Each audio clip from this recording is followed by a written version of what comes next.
Na sua avaliação, a situação econômica do Brasil é tão ruim assim?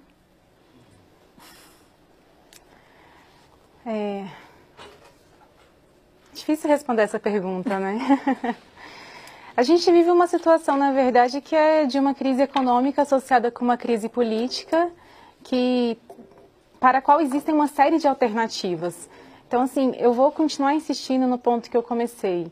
Eu realmente acho que ficar discutindo é grande, é pequena, que não é tão importante quanto discutir a arquitetura ampliada. E a arquitetura ampliada hoje, não só no Brasil, como a arquitetura global, ela é uma arquitetura concentradora e desigual de renda. Então, enquanto a gente não lidar com isso, a gente vai viver essas crises com frequência. A gente teve a crise de 29, a gente teve a crise de 80, a gente já está na crise de 2008 que se perpassa até agora.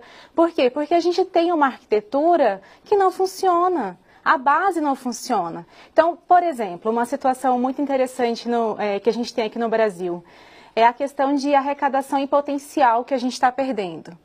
Então, a gente tem um cenário hoje onde a gente tem uma evasão fiscal altíssima no Brasil. 20% dessa evasão fiscal é de corrupção. É uma questão séria. E ainda, mais séria ainda, é que 80% dessa evasão fiscal são de manobras comerciais que são feitas.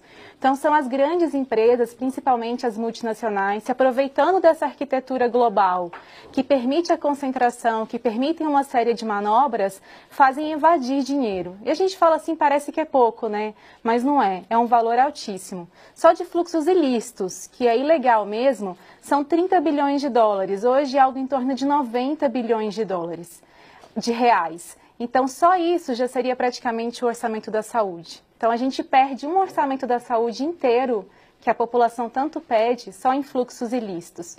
Sonegação fiscal. A gente tem uma conta, todo mundo é responsável por ela. Se um não está pagando, o outro vai ter que pagar.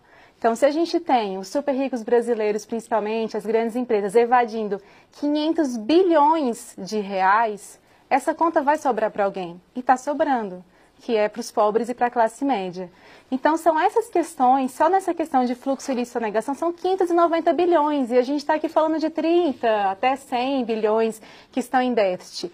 Por que a gente não trabalha essa arquitetura? Por que a gente não investiga e não controla e não regulamenta a sonegação em fluxos ilícitos?